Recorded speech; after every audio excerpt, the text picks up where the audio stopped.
दोस्तों बहुत बहुत स्वागत है आपका हमारे इस हेल्थ अवेयरनेस प्रोग्राम में। आज का टॉपिक हमारा जुड़ा हुआ है लाइट से, रोशनी से। आप सोचेंगे यार ये क्या कोई एलईडी बल्ब से या फिर सीएफएल बल्ब का टॉपिक है। नहीं दोस्तों, हम आज बात कर रहे हैं आंखों की लाइट, आंखों की विजन, आंखों की रोशनी के ऊपर।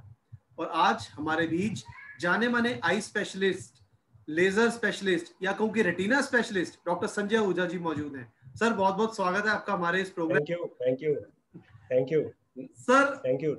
आई थैंक्स फॉर केयर के ऊपर इनवाइटिंग। हम अक्सर सुनते आते हैं कि आंखों का कैसे ध्यान रखना है, क्या करना है। बहुत इंफॉर्मेशन है, ये भी नेट पे बहुत अवेलेबल है। लेकिन अगर हम एक वन टू वन डिस्कशन करें तो सर क्या कॉमन प्रॉब्लम्स आज की डेट में आपको लगता है आंखों की देखने में आ रही है हमारी इंडियन पॉपुलेशन में, आपके अकॉर्डिंग? अच्छा, देखो, पहले हम तो शहर में प्रैक्टिस करते हैं। तो शहर में जब आप सिटी में प्रैक्टिस करते हो, खासकर दिल्ली में, तो उसकी प्रॉब्लम्स थोड़ी सी अलग होती हैं। हालांकि जो इसको प्रॉब्लम्स को ना हम दो तरह से डिवाइड कर सकते हैं। एक तो जो सर्जिकल प्रॉब्लम्स, जो मेजर प्रॉब्लम्स है, जैसे बड़ी प्रॉब्लम्स। एक माइनर प्रॉब्लम्स। माइनर प्रॉब्लम जो सबसे ज्यादा दिखती है, क्योंकि आसपास के मिडिल क्लास बच्चे हैं, और खासकर इस मौसम में पिछले 1.5 साल से everybody is sitting on the computer. हर एक कोई बैठा हुआ है कंप्यूटर पे। तो डिजिटल आई स्ट्रेन पेशेंट को है ही है। हर बच्चा जो है, हर बच्चे को आंख को लेके आई थिंक वो एक उनकी बहुत बड़ा सारी टॉपिक ऑनलाइन है, क्लासेस हो रही है। वो एक हाँ, बहुत वो बड़ा अभी बाद में टॉपिक है, वो डिस्कस डिस्कस करेंगे। करेंगे अभी। हाँ, अभी डिस्कस तो करेंगे सबसे उसके बारे में। इम्पोर्टेंट तो यही है। मैं बिल्कुल, बता रहा अच्छा। हूँ इस समय जो चलिए आज फिर तो। जी। जी। आज की डेट में सबसे बड़ा टॉपिक तो ये है। बाकी जो दूसरे डिजीजेज हैं, कॉमन जो डिजीज देखते हैं, सबसे इम्पोर्टेंट तो सबसे all over India, anywhere, surgical में वो कैटरेक्ट ही है, मोतिया। दूसरी चीज reflective errors. Reflective errors mean चश्मा। यंग एज में लोगों को माइपिया होता है, माइपिया लगा, और 40 के बाद हो गए तो वैसे ही प्रेस माइपिया हो जाएगा।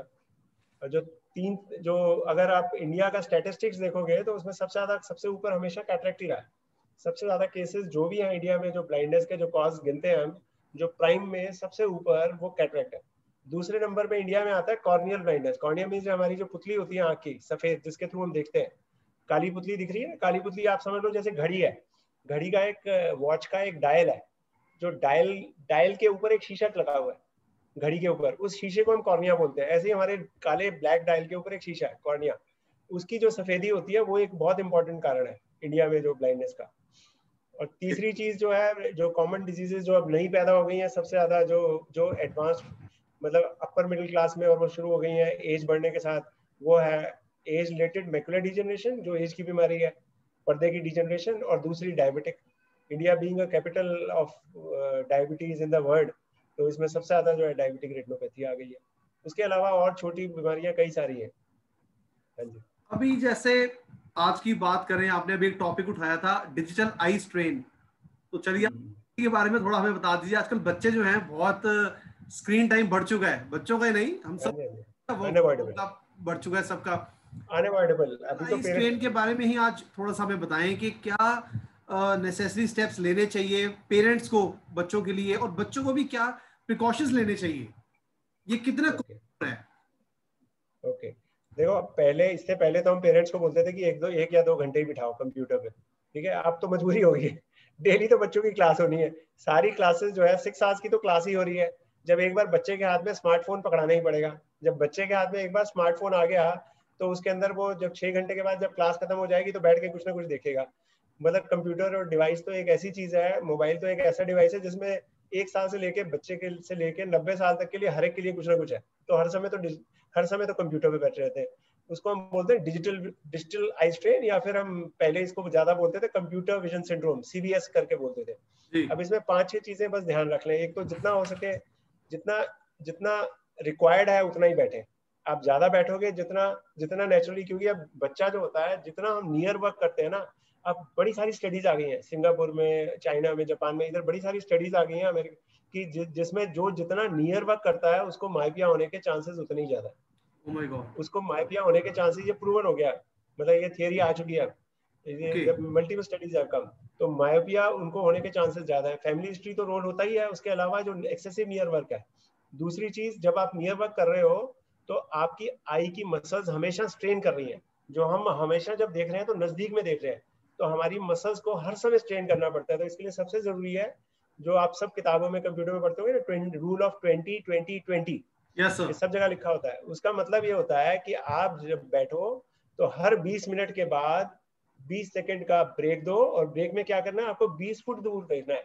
ये टिपिकल जो 20 फुट वर्ड रखा है ना, 20 foot is 20 feet is equal to 6 metres. 6 metre means अब कमरे की लंबाई तो ज्यादा 2 मीटर होगी।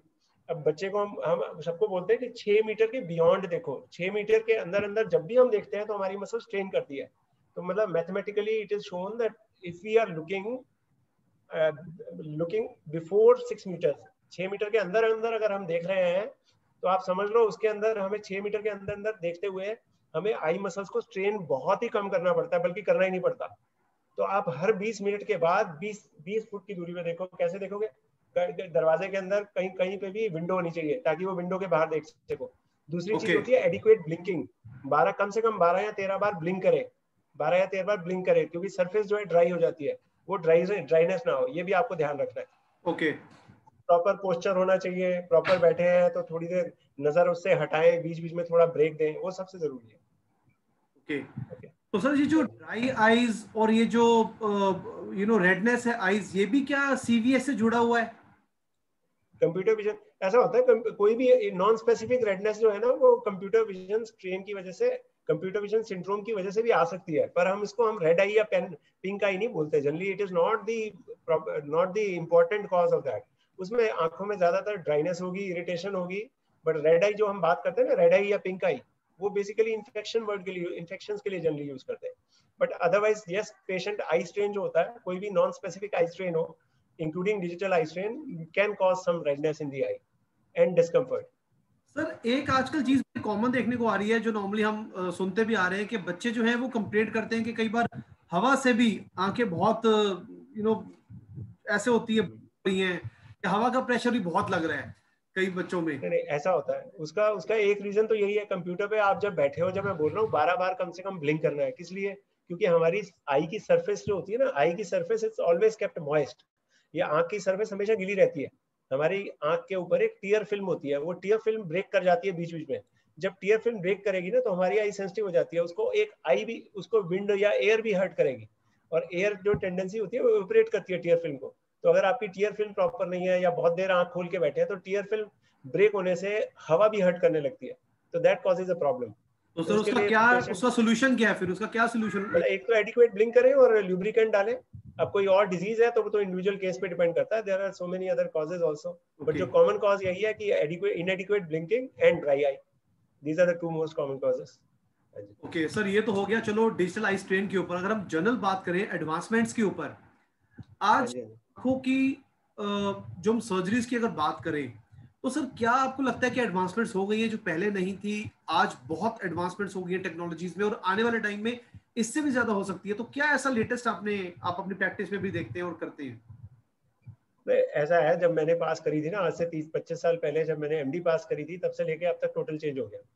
पहले कैटरेक्ट करते थे बड़े कट से, उस समय मेरे टाइम तक लेंस आना तो डलना तो शुरू हो गया था, बल्कि मेरे से भी 10 साल पहले उस समय आंखों में लेंस ही नहीं डलता था। मोतिये का ऑपरेशन करा, कैटरेक्ट का ऑपरेशन करा, कैटरेक्ट निकाल दिया। उसके बाद पेशेंट इतना मोटा चश्मा पहनता था 10 नंबर का। आपने देखे होंगे ओल्ड पेशेंट्स जो होते हैं, जितने आपको 80-90 साल के, कुछ एक आध अब तो कम ही मिलेंगे, कुछ मिलेंगे जो इतना मोटा चश्मा लगा के हर समय घूमते हैं। वो इतना मोटा चश्मा लगाना पड़ता था क्योंकि आंख में लेंस नहीं डलता था। पर 25-30 साल से लेंस तो डलने लग गया। अब दूसरी एडवांसमेंट ये होगी कि कट छोटे से छोटा लगने लग गया, माइक्रो सर्जरी होने लग गई है। बेसिकली माइक्रोस्कोप पे होती है सब सर्जरी, तो माइक्रो सर्जरी करते हैं। तो उससे आप कैटरेक्ट के अंदर लेंस को ही फोल्ड करके डाल देते हो, जो हीलिंग बड़ी फास्ट हो जाती है। रेटिना के अंदर भी कई सारी एडवांसमेंट्स हो गई हैं। रेटिना के अंदर पहले एक बीमारी जो सबसे कॉमन रेटिना की अब आज की डेट में ओल्ड एज में है, उसको बोलते हैं एज रिलेटेड मैकुलर डिजेनरेशन। उसके अंदर आंखों में कई डिजीजेज में, कई बीमारियों में इंजेक्शंस लगाए जाते हैं, वो पहले होते ही नहीं थे कभी। एंटी वेजेफ, कई नई तरह की रिसर्च है। और बाकी डायग्नोस्टिक्स में सबसे ज्यादा एडवांसमेंट्स हुई हैं, जितनी भी हुई है ना। थेरेप्यूटिक में चाहे उतनी ज्यादा ना हुई हो, but diagnostics has definitely made a change. क्योंकि अब ये जितने भी आप रेटिना का, ये समझो कि कट सेक्शन तक काट सकते हो पूरा, पहले सोचते भी नहीं थे। अब रेटिना की 10 लेयर आप कट सेक्शन करो, आधे 1 मिनट का टेस्ट होता है, आपको दिख जाता है कि रेटिना में ये प्रॉब्लम है, ये प्रॉब्लम है, ये प्रॉब्लम है। तो मतलब the diagnostic has made the change. अब पर बाकी बहुत कुछ होना बाकी है। सर रेटिना केयर के ऊपर थोड़ा सा हमारे व्यूवर्स को बताइए। हम जनरल आई केयर के ऊपर तो बहुत सुनते हैं, रेटिना जो पर्दा, आंख का पर्दा ही होता है ना, ये हाँ जी, हाँ जी। पर्दे कि क्या क्या मतलब कितनी बारीकी है इसमें, ये थोड़ा सा हमारे ऑडियंस को बताएं। कैसे, देखो आई को, क्या सॉरी मैं प्रॉब्लम्स हो आई बॉल सकती डालना हैं? भूल गया हूँ। अगर जी देखो आप, आई जो है गेंद की तरह है, eye ball it's like a ball. So ball के आगे की तरफ तो कॉर्निया है जिससे आई रेज फोकस हो रही है, और पीछे उसके आई बॉल के बॉल है, जैसे गेंद ही समझ लो आप, आगे की तरफ कॉर्निया है जो हमें दिख रहा है यहाँ से, और जी उसके बैक साइड पे है retina. Retina is like a photographic film, एक कैमरा ही समझ लो। कैमरे के आगे एक लेंस है जिसमें मोतिया हो जाता है तो सफेद पड़ जाता है। और लेंस की बैक में जो पहले पुराने कैमरे में जैसे फोटोग्राफिक फिल्म होती थी, तो वो फिल्म जो होती है वो रेटिना की तरह है। वो उसका इक्विवेलेंट हो गया रेटिना। सो रेटिना पे फोटोग्राफिक फिल्म बनती है। Retina is like a wallpaper, it is attached like a wallpaper on the back of the inside of the eye ball. I ball की इनसाइड देखोगे तो उसके अंदर से पूरा अटैच्ड है। तो retina is the most sensitive tissues which carry, मतलब which makes the images। Ultimately देखना तो ब्रेन ने, इमेज बना के वो रेटिना में भेजे, जो ब्रेन के पास भेजता है और ब्रेन देखता है। तो अगर इमेज बनाने के लिए उसमें कई सारी सेल्स हैं, वो बहुत ही सेंसिटिव सेल्स हैं। सो दे आर वेरी सेंसिटिव। सो दो सेल्स जो होती हैं जिनको हम फोटो रिसेप्टर्स बोलते हैं, वो अफेक्ट हो जाती है कई सारी डिजीजेस से। कई सारी डिजीजेस हैं जिसमें इफेक्ट होता है। तो उसकी वजह से अगर रेटिना डैमेज हो जाए तो पेशेंट को दिखेगा नहीं। तो फर्स्ट स्टेप जो होता है, retina which forms a photographic image, it's like a photographic reel. तो वो रील की इमेज अल्टीमेटली ब्रेन को ट्रांसमिट हो जाती है और ब्रेन अल्टीमेटली देखता है। तो डायबिटिक रेटिनोपैथी फिर क्या होता है? ऐसा होता है, ब्लड वेसल्स तो हमारी सारी जगह भरी हुई है, खून की नसें, क्योंकि आई को भी चाहिए। अब आई का एक ही बॉडी में हमारा एक ही ऐसा स्ट्रक्चर है जिसमें आप बड़े आसानी से ब्लड वेसल्स को देख सकते हो। आपको कहीं हार्ट की ब्लड वेसल्स देखनी हो तो आपको पूरा एक कैथेटर डालना पड़ता है, जाके अंदर तक उसकी मैपिंग करनी पड़ती है, जी पेशेंट को हॉस्पिटल में एडमिट होना था। तो आई के अंदर एक ही ऐसा टिश्यू है जिसके अंदर एक ही ऐसी जगह है जहां पे आप ब्लड वेसल्स एक छोटे से इंस्ट्रूमेंट हाथ में पकड़ो और उससे आप पूरा रेटिना देख लो। रेटिना में मतलब उसकी ब्लड वेसल्स देख लो। तो यानी कि जो ब्लड वेसल्स में रेटिना में चेंज हो रहा है वो का वही पूरी बॉडी में चेंज हो रहा है।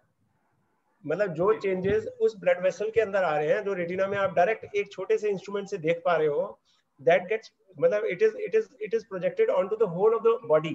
तो जो, और ब्लड वेसल्स जो यहाँ रेटिना के अंदर अगर हो रहा है तो किडनी में भी वही हो रहा है, और वही सारी बॉडी में हो रहा है। तो डायबिटीज में क्या होता है, बॉडी की ब्लड वेसल्स अफेक्ट होती है। ब्लड वेसल्स सारी जगह है। जब ब्लड वेसल्स उसको खून नहीं पहुंचा पाएंगी, ब्लड नहीं पूरा, ब्लड की वेसल्स होती है ना, जो ब्लड के ल्यूमन होते हैं, जो ब्लड की वॉल्स होती हैं, वो सारी डैमेज हो जाती हैं डायबिटीज से। तो वो डैमेज होने की वजह से वो लीक करने लग जाती हैं। कई कई बार फिर वो रप्चर भी कर जाती हैं जिससे ब्लीडिंग हो जाती है, और उससे रेटिना में टिश्यू में डैमेज आ जाता है। टिश्यू के अंदर ब्लड वेसल्स जा रही हैं छोटी छोटी, वो डैमेज हो गई, रेटिना को खाना नहीं मिलेगा, फूड नहीं मिलेगा, तो रेटिना गेट्स डिस्ट्रॉयड। या रेटिना की वेसल्स इतनी ज्यादा खराब बन जाती हैं कि वो लीकेज करने लग जाती है, और लीकेज करने से वो तो सर सारा कोई जो उसमें, ट्रीटमेंट भी आ गया इसका, कोई ट्रीटमेंट भी है इसका? हर चीज का एक्चुअली, डायबिटिक रेटिनोपैथी एक डिजीज है जिसमें बोलते हैं prevention is better than cure. सबसे, ऑल्दो 100% ट्रीटमेंट तो अभी डायबिटिक रेटिनोपैथी का नहीं नहीं है। है, it is not there in the world, 100% treatment is not there, but it can be prevented अगर रेगुलर चेकअप होता रहे, regular timely. But the treatment is very costly, मतलब पेशेंट इसमें जो है ना, 50% रोल समझ लो फिजिशियन का है, 30% फिजिशियन का रोल, 30% पेशेंट का रोल, 30% आई डॉक्टर का role. All are equally, all have to be active. तीनों को मतलब एक्टिवली पार्टिसिपेट करना कोई भी पड़ेगा। मेडिसिन या कोई भी इंजेक्शन अगर लग जाए, लेकिन नहीं अभी नहीं आया ना, ब्लड कोई नहीं ब्लड आया। Control is important. नहीं अभी नहीं आया, वही ब्लड कंट्रोल, शुगर। अब एक बार आंख के अंदर आ गई तो डिपेंड करता है किस स्टेज पे है, किस किस स्टेज स्टेज पे पे है। है? और कईयों की जो है स्टेज बड़ी फास्ट बढ़ती है, तो डिपेंड करता है कि वो कौन सी स्टेज में है, किस स्टेज पे डिटेक्ट होते हैं, और उनका बॉडी का सिस्टम कैसे उसको रेगुलेट कर रहा है। कईयों को क्या होगा कि अगर बॉडी का सिस्टम रेगुलेट नहीं कर रहा तो उसके बावजूद भी चेंजेस बढ़ते जाते हैं। तो इसलिए बॉडी का रेगुलेशन सबसे जरूरी है। सर अभी आपने थोड़ी देर पहले डिजिटल आई स्ट्रेन में एक रूल बताया था 20-20-20। हाँ हाँ हाँ। हम एक्सरसाइज की बात करें तो आई एक्सरसाइजेज कितनी इफेक्टिव हैं? आपको लगता है कि कुछ बेनिफिशियल हैं हमारे आई हेल्थ के लिए? ऐसा होता है, आई एक्सरसाइजेज जो है ना ज्यादा नेचुरोपैथी में बताई जाती है। आई एक्सरसाइज आई में जो एक्चुअली है ना वो एक ही होती है, कन्वर्जेंस एक्सरसाइज जिसको हम बोलते हैं। बाकी यहाँ को इधर उधर घुमाना या साइड पे घुमाना ये सब सूदिंग इफेक्ट्स हैं। इसका साइंटिफिक एक्सप्लेन करना मुझे बड़ा मुश्किल है। ये मतलब ओके। एलोपैथिक में इसका ऐसा कोई डिस्क्राइब्ड नहीं है कहीं भी ये basically it just gives you makes you feel good. बाकी नहीं तो अदरवाइज स्क्विंट के लिए और कुछ चीजों के लिए जैसे लेजी आई होती है उसके लिए एक्सरसाइज दी जाती है, बट नॉर्मल आई के लिए एक्सरसाइज करके आप अपनी विजन बढ़ा लोगे, ये तो नेचुरोपैथी और आयुर्वेदी और इन सब में सिस्टम्स में होता है, एलोपैथी में ऐसा कोई सिस्टम नहीं। सर देयर आर एक नो एक्सरसाइजेज ये व्हिच विल जो improve your eyesight. Nutritional supplements हैं, जो न्यूट्रिशन कैल्शियम हो जाए, चाहे वो विटामिन डी हो जाए, कुछ भी हो, क्या आइज के लिए भी कुछ ऐसे न्यूट्रिशन सप्लीमेंट्स आते हैं जो स्पेसिफिक आई ऐसा होता है करें? ना, ऐसा होता है। तीन जो eye is a part of body, तो आपके बॉडी में जैसे सब चीजों को बैलेंस्ड वेल न्यूट्रिशियस डाइट चाहिए ना, ऐसे आई को भी चाहिए। पर इसका मतलब ये नहीं है कि आप बाहर से गोलियां लेके खाना शुरू कर दो। ये बिल्कुल जो हमें केमिकल्स बॉडी में ज्यादा जो जरूरी होते हैं ना, वो होते हैं ल्यूटीन, जियाजेंथिन, मतलब, और जिनको बोलते हैं ल्यूटीन कैरोटीनॉइड्स होते हैं, जैसे जो गाजर, पपीता, टमाटर, जितने येलो और ऑरेंज और रेड फ्रूट्स है, तरबूज, पपाया, जितने हैं ये सब इनके अंदर बड़े अच्छे अमाउंट के कैरोटीनॉइड्स होते हैं, and they are very good for eyes, they are very good for eyes, they produce vitamin A. But remember, किसी को भी कोई भी अलग से न्यूट्रिशन सप्लीमेंट खाने की जरूरत नहीं होती। It should never be taken. Nutrition supplements are required only if you have some disease और if you have some special requirement because of something that you are deficient in. एक average normal middle class family को किसी भी nutritional supplement की जरूरत absolutely नहीं होती, किसी किताब में नहीं लिखा है। कोई आई सर्जन आपको एडवाइस नहीं करेगा न्यूट्रिशन सप्लीमेंट, कभी भी नहीं चाहिए। Take good well nutritious diet including all fresh fruits and green vegetables, they will give you sufficient. बाकी वेल बैलेंस्ड डाइट तो खानी है। चलिए, आई थिंक बहुत अच्छी डिस्कशन रही। अब जाते आते आप हमें एक अच्छा सा मैसेज दें सोसाइटी के लिए, आजकल बच्चों के लिए भी खासकर बहुत जरूरी है, और अडल्ट्स के लिए आई हेल्थ के ऊपर आपका मैसेज है सर? अच्छा देखो, ऐसा है, सबसे ज्यादा जो इनपुट होती है ना हमारी ब्रेन को, सबसे ज्यादा इनपुट कहाँ से मिलती है? आई से। जो मैं देख रहा हूँ ना इस समय, आप सोचो 80% इनपुट जो हमारे ब्रेन को मिल रही है ना, हमारा सारा ब्रेन जो काम कर रहा है उसकी सारी इनपुट आ रही है 80% आई से। So eye is the most important structure vital to run the brain properly. तो इसलिए अगर आपकी आईज हेल्दी नहीं है ना, तो समझ लो दिमाग भी काम नहीं करेगा। जब आपका दिमाग हेल्दी नहीं होगा, माइंड अच्छे से नहीं सोचेगा, mind is a part of brain, mind काम नहीं करेगा फिर। तो जब माइंड का healthy, that means if your eyes are not healthy, brain will not be healthy. So you take good care of your eyes. Good care means take well balanced nutritious diet, avoid to avoid the digital strain, or follow, everything should be balanced. Everything has to be balanced. Whatever is important you have to do, but some precautions that I have told you about the mobile computer, because it has been now well known that it will affect your, it is going to increase the chances of myopia, so you should reduce it wherever possible. आजकल sir एक और बहुत trend देखने को आ रहा है कि छोटे बच्चे जो 2-2.5 साल के बच्चे भी, वो खाना नहीं खाते तो पेरेंट्स मोबाइल के थ्रू उनको पूरा एंटरटेन करते हैं कि हाँ मोबाइल, बिल्कुल बहुत गलत चीज है, आधा घंटा देखे बस खाना जरूर खा रहे। अरे सबको अपना ना काम आसान बनाना है। मदर को इतना टाइम थोड़ी होता है आजकल, किसी के पास टाइम नहीं है। 2 मिनट में गाना चला दो, वो बच्चा देख के जो है ना वो एडिक्ट ही हो जाए, देख के बस वो फट 2 से खाना खा मिनट लेता है। कितने इफेक्ट कर रहे हैं को ये हमें नहीं पता, ये हमें नहीं पता। हाँ बिल्कुल बिल्कुल बिल्कुल, मतलब एक्सेसिव। अब तो सीधा कहा है कि, मतलब मैं स्टडीज की बात कर रहा हूँ ना, कोर्ट पहले 10-20 साल पहले हम भी यही कहते थे कि शायद जो है ना नियर वर्क कितना अफेक्ट करता है पता नहीं, पर अब तो स्टडीज आ गई हैं। और साथ में sun outdoor activity is also very important. Okay, जितनी रिपोर्ट्स आई हैं उसके अंदर minimum 2 hours outdoor activities required, because sun rays have been shown to reduce the progression of myopia. जो सन रेज होती हैं, they have been shown, scientifically shown, because they affect the जो हमारी आई बॉल की length की size को reduce करने में हेल्प, को कंट्रोल करने में हेल्प करता है sun rays. So it is very important to have a sun rays exposure for at least 2 sunlight exposure for at least 2 अभी सर हम hours देख सकते हैं आजकल छोटे छोटे बच्चों को भी बहुत फील होता है कि चश्मा लगा हुआ है, और बहुत मन दुखता है कि यार क्या अभी से इनकी आई हेल्थ इतनी इफेक्ट हो गई। तो इसको बोलते हैं, जैसे पेंडेमिक है ना कोरोना का, ऐसे ही एक पेंडेमिक आया हुआ है मायोपिया का everywhere through out the world. और इस समय एस्टिमेशन, इस समय जो एस्टिमेट है 2050 तक ऑलमोस्ट, ये समझ लो कहते हैं 50% पॉपुलेशन को मायोपिया हो जाएगा, ऑलमोस्ट 50% को, जिस हिसाब से हम प्रोग्रेस कर रहे हैं। Because all lot of near work, पहले क्या होता था, लोग काम तो कुछ कर, नियर का काम कुछ करना नहीं होता था, घूमा बाहर घूमे तो नियर वर्क चाहिए नहीं, नियर वर्क जब नहीं होता था तो मायोपिया नहीं होता था। तो अब जो नियर वर्क इतना ज्यादा बढ़ गया क्योंकि काम, लोगों को हर समय काम करना है, पढ़ाई करना है, मायोपिया बढ़ गया। सर एक मैं पूछना चाहूंगा, जब आप बात करते हैं नियर वर्क की, तो क्या हम खाली स्क्रीन की बात कर रहे हैं या कोई भी बारीकी वाला काम, जैसे माइनिंग का हो, ज्वेलरी डिजाइनिंग, कुछ भी हो गया? Anything anything. Near work means पढ़ना ही नहीं होता। Near work means anything anything which requires accommodation. 6 metre के अंदर, 20 फुट के अंदर आप जो भी काम करते हो, it is called near. It will be, it requires accommodation. जितना पास उतनी ज्यादा एकोमोडेशन, जितनी ज्यादा एकोमोडेशन यूज करोगे आई का नियर वर्क के लिए मसल्स को यूज करके, उतना ज्यादा चांसेस माइपिया के होंगे।